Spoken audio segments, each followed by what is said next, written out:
Hello. Hi, and welcome to Tuesday afternoon, 6th of April, tea and chat session from Melksham Library. My name's Steph. If you've not seen me before, I've got my nice cup of coffee here. I hope you've got a nice drink for yourself to enjoy whilst I share some post with you. Maybe you've got a little cake. I've actually got I've got a nice little Easter biscuit that I'm going to have one in a minute. That a friend baked this Easter. I had one a couple of days on Sunday and it's absolutely delicious. So I'm looking forward to that nice Easter biscuit in a minute. If you have got any messages or comments, please do put them in the sidebar. I'd love to hear any of your messages. And if you've got any requests for future sessions, we'd love to hear any of your suggestions. We are currently doing these tea and chat sessions fortnightly on Tuesday at 3 o'clock. So either myself, Basil, or Phil. But we always love to hear any requests or suggestions that anybody might have. Now, so it's 6th of April today. I hope you all managed to enjoy part of the Easter weekend. I had a lovely weekend. I felt very blessed to be with my family, and it was so gorgeous weather. It has actually gone a lot colder today, hasn't it? I don't know what it's like where you are. We've just literally 5 minutes ago it was hailing here. Though it was actually beautiful this morning, beautiful sunshine, but as I say, very cold. But I am going to be focusing on poems today about springtime. So I've got a number of spring themed poems. Some of them I'm sure you've heard before.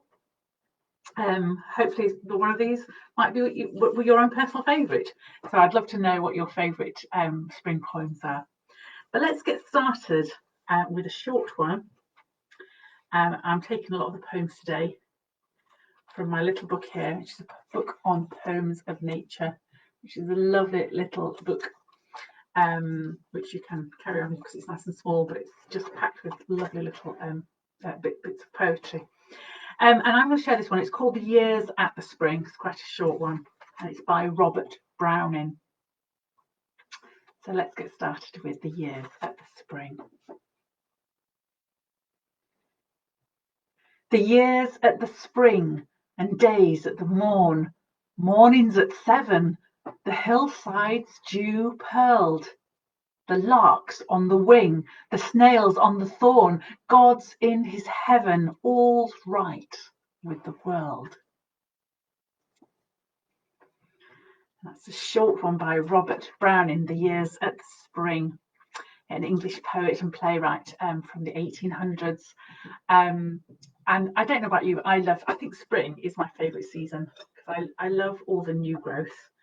The clocks have just gone forward, so mornings at 7. And this sets up nicely, I think, a nice short poem.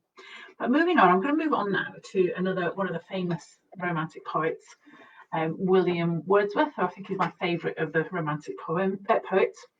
And he's famous for a number of his poems. But I'm going to share with you today, which is not one of his more, I'm sure you may have heard of it, but it's not his most well-known one. And it's about a flower that actually is out early, the very earliest of spring, because it's snowdrop. And snowdrops are one of my favourite flowers. I love it when the snowdrops, now obviously the snowdrops have actually been and gone, but I just thought, I came across this, thought actually this is a nice one to share. It's almost like a prelude to spring, isn't it, the snowdrop? So this is, I say, by William Wordsworth, and this is To a Snowdrop. Lone flower, hemmed in with snows and white as they, but hardier far, once more I see thee bend thy forehead as if fearful to offend, like an unbidden guest.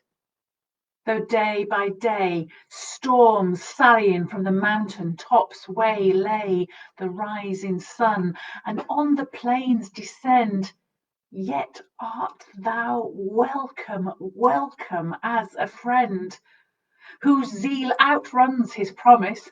Blue-eyed May shall soon behold this border thickly set, with bright jonquils their odours lavishing on the soft west wind and his frolic peers. nor will I then thy modest grace forget. Chaste snowdrop, venturous harbinger of spring, and pensive monitor of fleeting years. That's two of Snowdrop by William Wordsworth. And as the snowdrop, I say, is one of my favourite flowers. I love to see it. I'm lucky enough to have some in my garden, but I love it when we start going out for kind of walks around just out on the edge of town and seeing all the snowdrops coming up. And I never really thought about it before, but I think this poem talks about it being a flower on its own, because it is often, it's when the snowdrop is flowering, there are no other flowers about. So it's like this lone flower. And of course, it says it's a venturous harbinger of spring, and it's almost like it's the scout, isn't it? Or the flowers underneath the ground. So oh, go on, you scout on ahead, snowdrop, see if it's all right. So yeah, the venturous harbinger of spring, like a scout going out ahead of all the other flowers. So yeah, so that was Snowdrop by William Wordsworth. So I'm going to move on to a different William now, and I'm going to move on to William Blake, who was the same time. He was slightly born a little bit earlier than William Wordsworth, only about 13 years. So again, he was late 1700s and then just the early 1800s. And William Blake, he was actually largely, I read today, I didn't realise this, but he was largely unrecognised when he was actually alive, a bit like Van Gogh. So during his own lifetime, yeah, not very recognised, but he's now considered as being a really important influence on the poetry and the visual arts of the Romantic age. He wasn't just a poet, he was also a painter and a printmaker. But he wrote this poem called Spring, which I'm going to share with you now. And I love the joy and the enthusiasm of this poem. See what you think. So this is Spring by William Blake.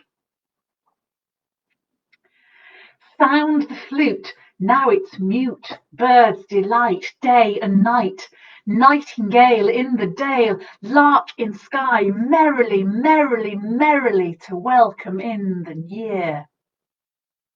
Little boy, full of joy, little girl, sweet and small, cock does crow, so do you, merry voice, infant noise, merrily, merrily to welcome in the year.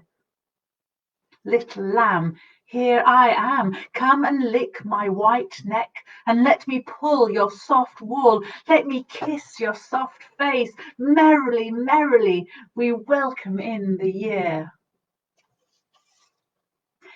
That's Spring by William Blake. And I really like that. It's really, really upbeat. It just really captures that joyfulness that we have here in spring.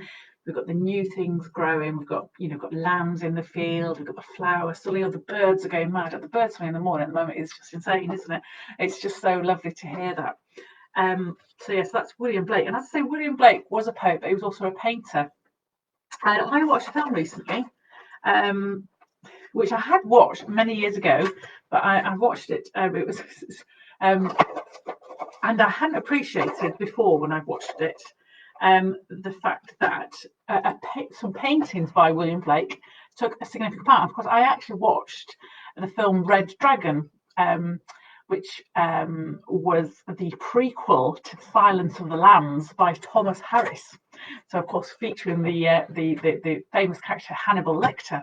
And as I say, the prequel, which is called The Red Dragon, it features a painting by William Blake. And there's even a scene where you go to this art gallery and there's one of his paintings. He actually did a series of paintings on the Great Red Dragon.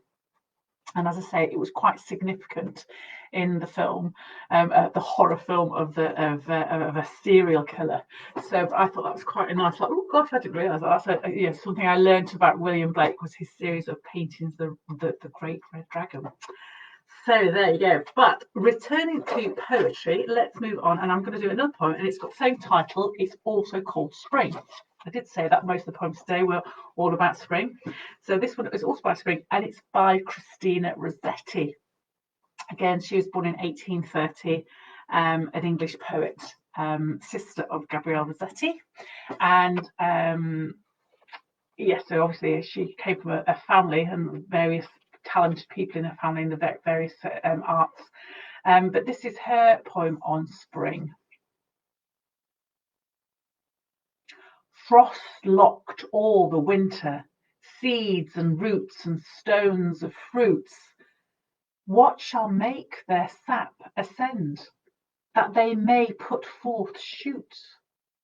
Tips of tender green leaf or blade or sheath, telling of the hidden life that breaks forth underneath, life nursed in its grave by death. Blows the thaw wind pleasantly, drips the soaking rain, by fits looks down the waking sun, young grass springs on the plain. Young leaves clothe early hedgerow trees, seeds and roots and stones of fruits, swollen with sap put forth their shoots, curled headed ferns sprout in the lane, birds sing and pair again. There is no time like spring, when life's alive in everything. Before new nestlings sing, before cleft swallows speed their journey back along the trackless track, God guides their wing, he spreads their table that they nothing lack.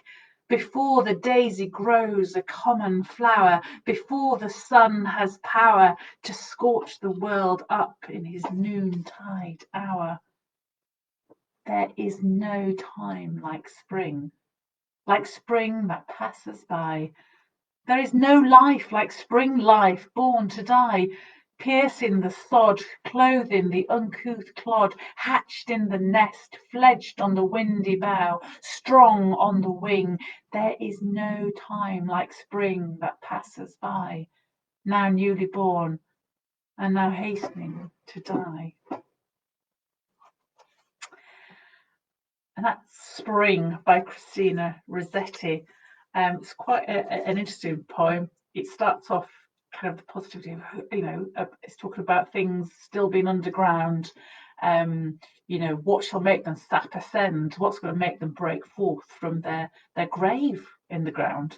And then it talks about their the bird singing, the new growth, the new shoots of green leaf. But then, of course, it then talks about the passing of spring, and that it's already, it's spring, it's new life, but it's still hastening because it's going to die. And it's kind of like, oh gosh, it's kind of becomes almost sad again at the end, doesn't it? The fact that spring doesn't last. There is, because we have to go through the whole cycle, don't we? The spring and then the summer and then the autumn again.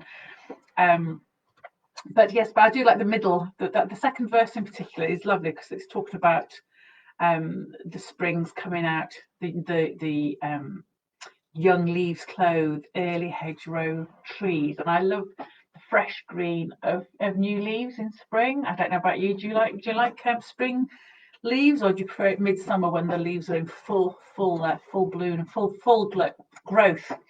But so that's Christina Rossetti on spring. And she does talk about, doesn't she? Here we go. She talks about the seeds and roots and stones of fruits. I don't know whether you've been doing any planting. I just think it's amazing. I mean, I've planted some bulbs a month or so ago, and they in themselves, you kind of think, wow, that's going to grow into something nice.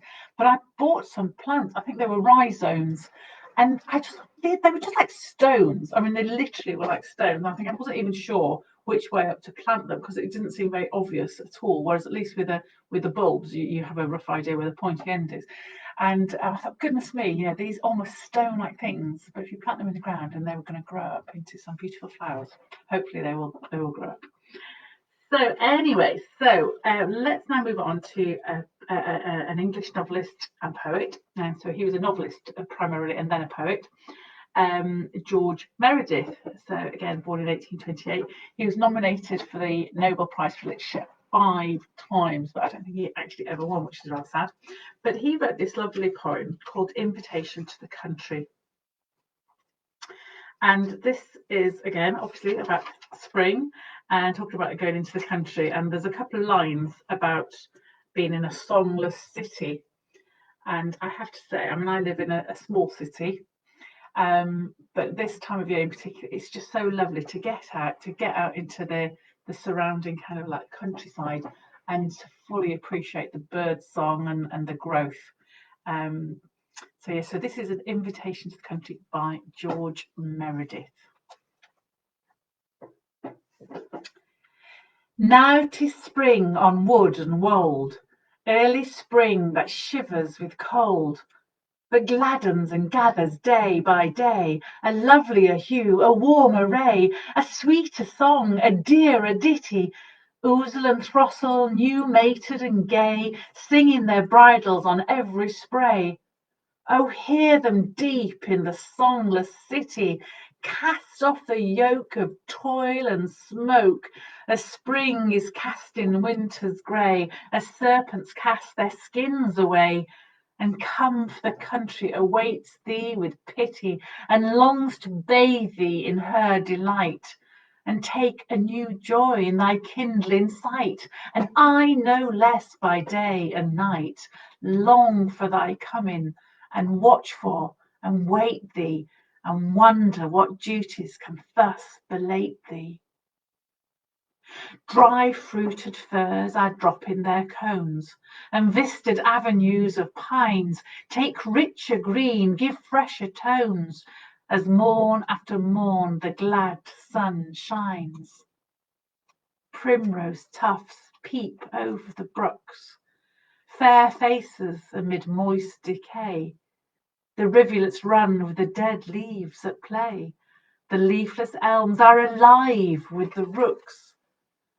Over the meadows the cowslips are springing. The marshes are thick with kingcup gold. Clear is the cry of the lambs in the fold. The skylark is singing and singing and singing. Soon comes the cuckoo when April is fair, and her blue eye the brighter the more it may weep. The frog and the butterfly wake from their sleep, each to its element, water and air. Mist hangs still on every hill, and curls up the valleys at eve, but noon is fullest of spring, and at midnight the moon gives her western throne to Orion's bright zone, as he slopes o'er the darkened world's repose, and a lustre in eastern Sirius glows. Come in the season of opening buds, come and molest not the otter that whistles, unlit by the moon mid the wet winter bristles of willow half drowned in the fattening floods. Let him catch his cold fish without fear of a gun, and the stars shall shield him, and thou wilt shun, and every little bird under the sun shall know that the bounty of spring doth dwell in the winds that blow, in the waters that run, and in the breast of man as well.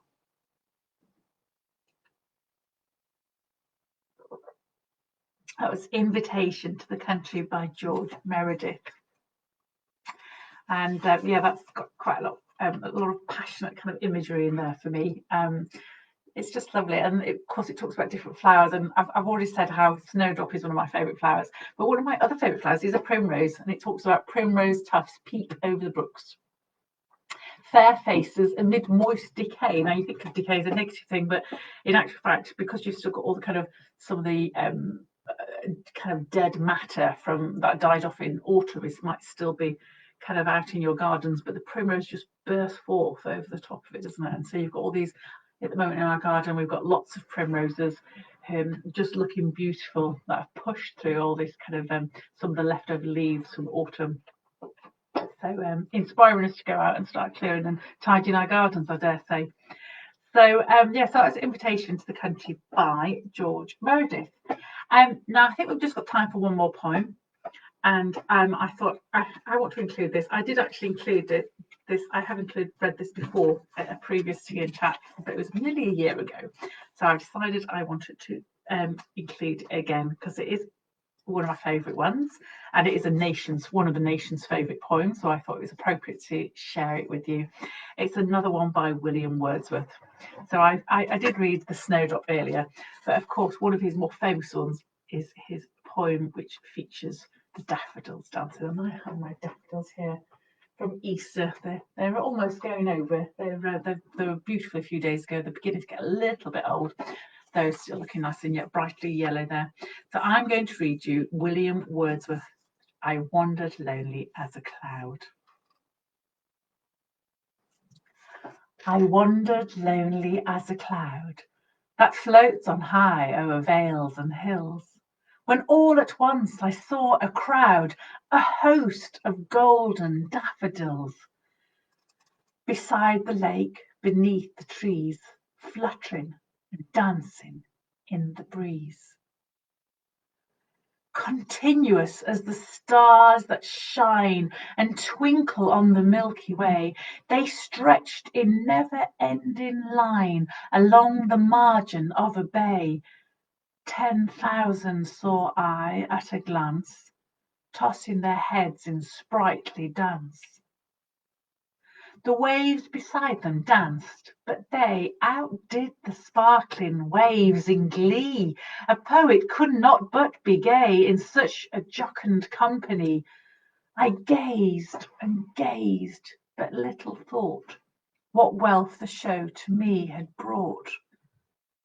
For oft, when on my couch I lie, in vacant or in pensive mood, they flash upon that inward eye, which is the bliss of solitude. And then my heart with pleasure fills and dances with the daffodils. That was William Wordsworth, I Wandered Lonely as a Cloud, and that's the last poem from me today. I hope you enjoyed that. I hope that you enjoyed that selection. I hope you enjoy spring as much as I do. And the sun's come out, so we had hail about half an hour just before I started this, but now the sun's back out again. So it's a little bit of a season, a day of various seasons.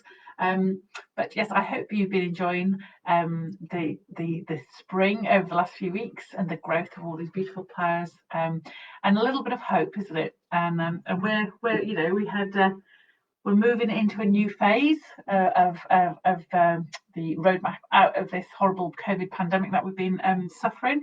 But you know, there is hope on the horizon, continued hope, with the vaccinations being distributed, but also I'll say things are beginning to open up again. I think next week, I think some shops are going to be opening again and such forth.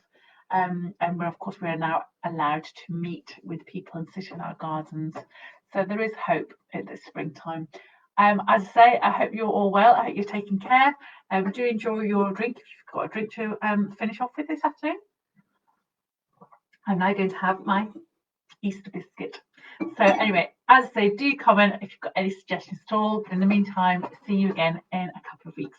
Take care. Thanks for joining me. Bye.